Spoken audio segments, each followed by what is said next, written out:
حضرت سیدنا ابو موسیٰ اشعری کہتے ہیں کہ میں نے نا مال غنیمت کی صفائی کی تو 1 دینار مجھے نا کہیں پڑا ہوا مل گیا، تو فرماتے ہمیں اجازت ہوتی تھی کہ 1 دینار ہم اپنی مرضی سے کہیں خرچ کر سکتے تھے۔ اگر آپ ناراض نہ ہوں تو ہمارے ہاں جب چیئرمین صاحب، ناظم صاحب ٹھیکے دیتے ہیں تو ٹھیکیدار ان کا چھوٹا بھائی ہوتا ہے یا چچا کا بیٹا ہوتا ہے یا خالہ کا بیٹا ہوتا ہے، وہ خود ناظم ہوتے ہیں اور ان کا چھوٹا بھائی ٹھیکیدار ہوتا ہے، یعنی وہ نا سارا کچھ گھر کے اندر ہی رہتا ہے، گھر کے اندر ایک پیسہ دیتا ہے دوسرا واپس اس کو واپس کر دیتا ہے، گھر کے اندر ہی۔ اب تو خیر ہمارے لوگ سمجھدار ہو گئے، ایک بندہ ایک سیاسی جماعت میں ہوتا ہے، دوسرا دوسری میں، اور تیسرا جس کی بھی حکومت آئی حکومت تو ہماری رہے گی نا، ایک بندہ تو ہے نا اس جماعت میں۔ یہ اچھا لوگوں نے ایک طریقہ نکالا ہے۔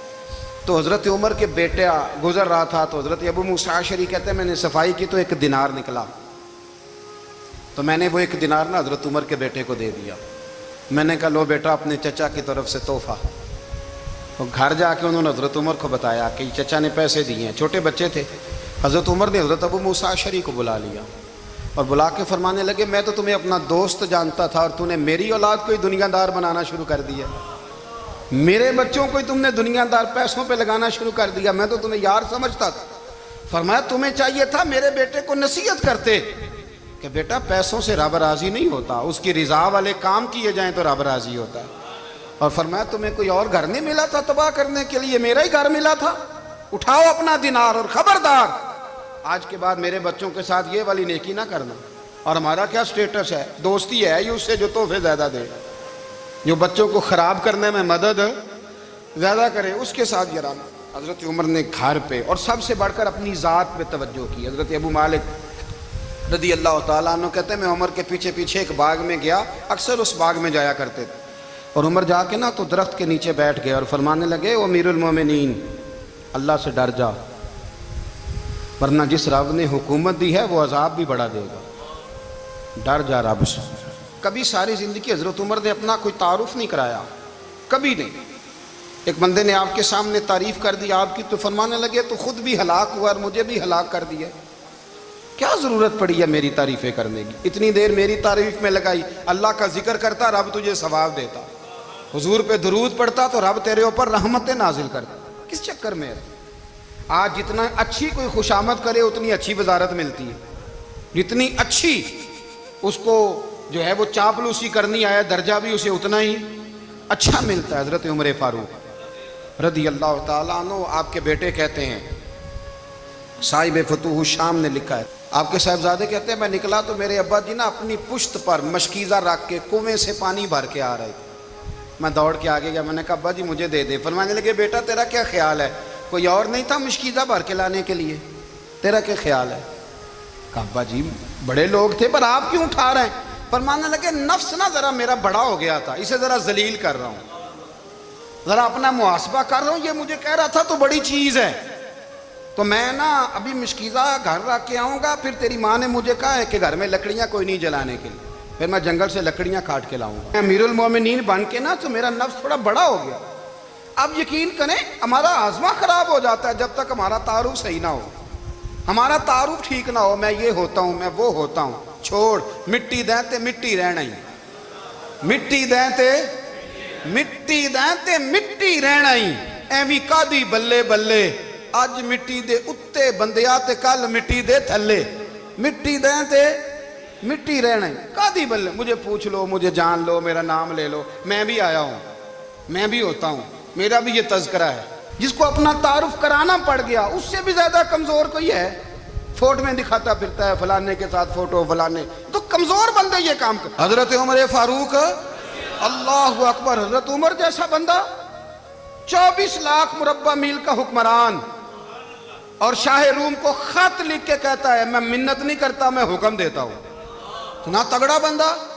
جنگ قادسیہ کے لیے حضرت سعد بن ابی وقاص کو بھیجا، فتوح الشام پڑھ کے دیکھیں۔ حضرت عمر بڑے پریشان ہیں، اتنے دن ہو گئے کوئی رپورٹ ہی نہیں آئی، اب تو موبائل ہے نا، ایک ایک منٹ کی رپورٹ لیں آپ، بلکہ آپ ایک منٹ کی فوٹو لیں، آپ رپورٹ تو دور رہ گئی۔ حضرت عمر فاروق رضی اللہ تعالیٰ عنہ بڑے پریشان ہیں کہ قادسیہ میں حضرت سعد بن ابی وقاص کے ساتھ لوگ جہاد کرنے گئے، رپورٹ کوئی نہیں آ رہی، اتنے پریشان تھے کہ باہر نکل کے نا اس رستے پہ بیٹھ جاتے جو رستہ قادسیہ کی طرف سے آتا تھا. جو بھی آتا جاتا پوچھتے جنگ کے کیا حالات ہیں. ادھر جب اللہ نے فتح دے دی نا تو حضرت سعد بن ابی وقاص رضی اللہ تعالیٰ عنہ نے نا ایک قاصد کو خط دے کے بھیجا. کہنے لگے عمر کے پاس جاؤ, انہیں اطلاع دو کہ الحمدللہ اللہ نے اسلام کو فتح عطا کر دی. یہ حضرت عمر کو جا کے دینا. وہ بڑے پریشان ہوں گے. وہ جو اس زمانے میں اس طرح ہوتا تھا کہ کئی دور دور سے صحابہ جو دوسرے شہروں کے ملکوں کے رہنے والے ہوتے تھے وہ بھی آ کے شامل ہو جاتے تھے جہاد میں. کوئی ایک دفعہ مدینے آیا, کوئی 2 دفعہ آیا, پھر اپنے اپنے علاقوں میں. بہت سارے لوگوں نے زیادہ دفعہ حضرت عمر کو دیکھا بھی نہیں تھا. وہ جو قاصد خط لے کے آیا تھا نا اس نے 1 دفعہ دیکھا تھا. حضرت عمر بوڑھے ہو گئے, وہ پہچانتا نہیں تھا. ادھر سے وہ خط لے کے آ گیا. حضرت عمر مدینے سے باہر نکل کے اس روڈ پہ بیٹھے تھے جو قادسیہ سے آتا تھا. جب وہ اس آدمی کو آتے دیکھا تو حضرت عمر اٹھ کے کھڑے ہو گئے, فرمانے لگے قادسیہ سے آ رہے ہو؟ وہ کیا کہتا ہے؟ پھٹے پرانے کپڑے, ٹوٹے ہوئے جوتے, سر پہ پرانی پگڑی. کہنے لگے غلام مدینے کے رہنے والے ہو؟ حضرت عمر کہنے لگے ہاں مدینے کا ہوں. کہا میں قادسیہ سے آیا ہوں, الحمدللہ اللہ نے اسلام کو فتح دے دی ہے, الحمدللہ کفر کی کمر ٹوٹ گئی ہے. اس نے یہ بات کر کے تو گھوڑے کو ایڑی لگائی, گھوڑا دوڑنے لگا مدینے کے. حضرت عمر بھی ساتھ ساتھ دوڑ رہے. فرمانے لگے اچھا بتاؤ خالد بن ولید کا کیا حال ہے؟ تھوڑا آگے جا کے فرمانے لگے اسامہ بن زید کیسے ہے؟ وہ کہتے ہیں ٹھیک ہے. پھر اس نے اور گھوڑا, عمر ساتھ ساتھ دوڑ رہے ہیں, ساتھ ساتھ.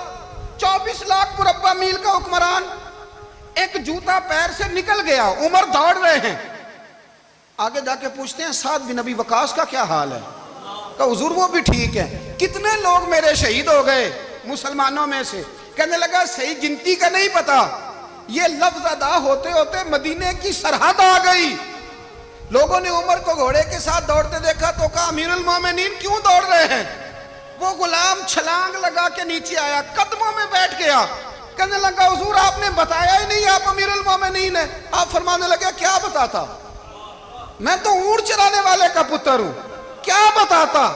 وہ عمر ہوں جس نے اپنے گناہوں کا حساب دینا ہے. کیا بتاتا؟ جو سعد بن ابی وقاص کو جہاد پہ بھیج کے خود بزدلوں کی طرح گھر میں بیٹھا ہے. کیا بتاتا؟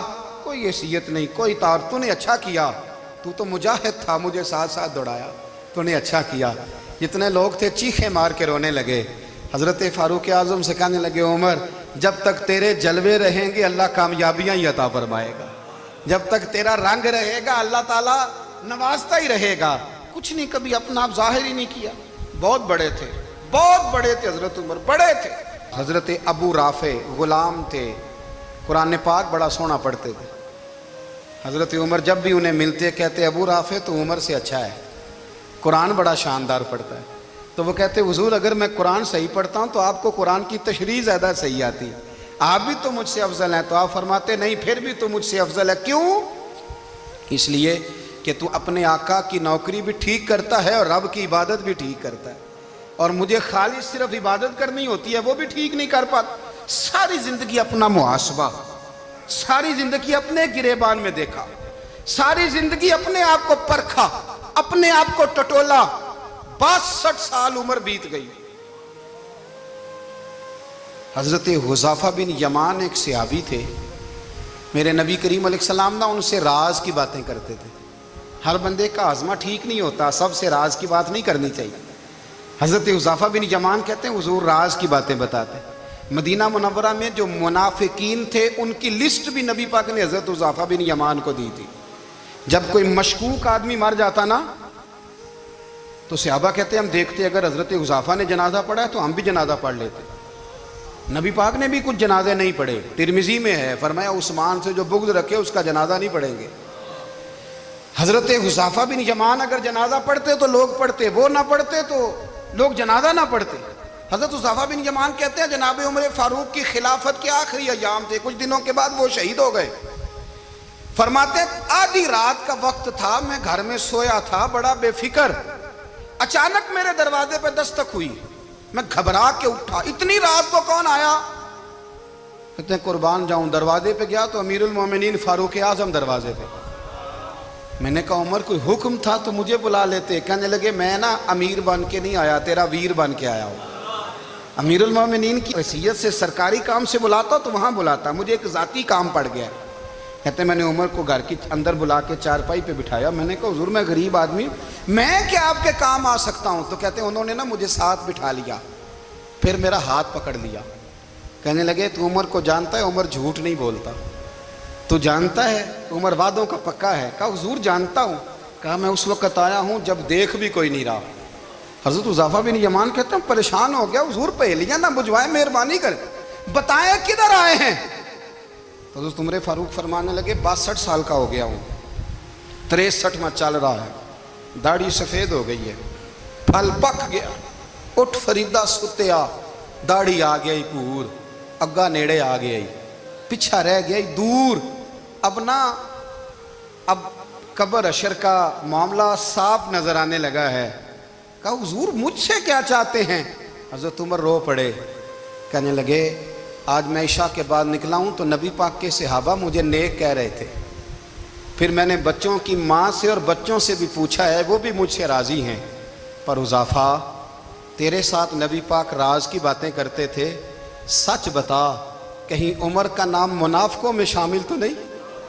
سچ بتا ان منافقین میں تو شامل نہیں، کہیں اوپر سے تو نہیں سارا کچھ؟ حضرت حذیفہ بن یمان کہتے ہیں میں باپ کے مرنے پہ اتنا نہیں رویا جتنا عمر کے سوال پہ رویا۔ میں قدموں میں بیٹھ گیا، میں نے کہا نہیں عمر یہ تو میں نے نہیں سنا، لیکن یہ میں نے نبی پاک سے ضرور سنا ہے کہ میرے بعد اگر کوئی نبی ہوتا تو عمر ابن خطاب ہوتا۔ یہ میں نے اپنے کانوں سے سنا ہے کہ عمر جس گلی سے گزرے شیطان رستہ بدل جاتا ہے۔ یہ میں نے اپنے کانوں سے سنا ہے کہ 950 سال حضرت جبریل جناب عمر کی شان بیان کریں تو پھر بھی بیان نہیں ہو سکتا، یہ میں نے ضرور سنا۔ دوستو ساری زندگی حضرت عمر نے اگر دوسروں کا محاسبہ کیا تو اپنا اور اپنے بچوں کا بھی کڑا خیال رکھا، اپنی ذات پر بڑی توجہ دی۔ جو لوگ اپنا بھول جاتے ہیں نا، ہمیں اپنی صحت کا بڑا خیال ہے لیکن اپنی روحانی زندگی کا کوئی خیال نہیں ہے، قلبی زندگی کا کوئی تصور نہیں ہے۔ آپ یقین کریں موٹا آدمی کمزور ہونے کے لیے جدوجہد کر رہا ہے، کمزور طاقتور ہونے کے لیے، لیکن جس کو کتنے دن بیت گئے اللہ رسول کی یاد میں رویا ہی نہیں، کتنے دن بیت گئے نعت سننے کو دل ہی نہیں چاہا، جسے مہینوں بیت گئے اور قرآن پاک کی طرف نظر ہی نہیں گئی، وہ فکر مند ہی نہیں۔ زندگی زندہ دلی کا نام ہے، مردہ دل کیا خاک جیا کرتے ہیں؟ بھائی حضرت عمر کی زندگی دور حاضر میں ہمیں یہ سبق دیتی ہے کہ کڑی نگرانی رکھو اپنے پودوں کی، کڑا خیال رکھو اپنے ذاتی باغ کا، اور یہ جو تمہارے دل کی دنیا ہے یہ تمہاری روح کی زندگی ہے، اس کا محاسبہ کرتے رہو۔ نبی کریم علیہ السلام نے فرمایا اپنا حساب خود کر لو قبل اس کے کہ تمہارا حساب کیا جائے۔ اپنا حساب، ہم ساری دنیا کا حساب کرتے پھرتے ہیں، کوئی کہاں سے کماتا ہے کہاں کھاتا ہے، پر اپنا حساب حضور نے فرمایا حساب کر لو قبل اس سے کہ تمہارا حساب۔ مولا علی فرماتے ہیں نماز پڑھ لو قبل اس کے کہ تمہاری نماز پڑھی جائے۔ اپنا محاسبہ کریں، تھوڑا سا نا اوپر دائیں بائیں دیکھنے کی بجائے تھوڑی سی گردن جھکا کے نا، درویش کہتے ہیں برے بندے نو میں لبن ٹریا تے جگ تے ملیا نہ کوئی، اپنے اندر چاتی پائی تے میتھوں برا نہ کوئی۔ تھوڑی سی اپنی طرف توجہ دیں۔ ہم نا بے چین وقت گزار رہے ہیں، بے قرار ہیں، بے سکون ہیں، سبب یہ ہے کہ ہم نے نا اپنا حساب کرنا چھوڑ دیا ہے۔ حساب کرو گے، بے حساب تو بندہ روٹی کھا لے تو بیمار ہو جاتا ہے، اور اگر زندگی بے حساب گزرے، گناہوں کا حساب ہی نہ کیا جائے، تقوی کی طرف توجہ ہی نہ کی جائے، تو پھر زندگی دشوار ہو جاتی ہے۔ ہمیشہ مدحت خیر الانام میں گزرے۔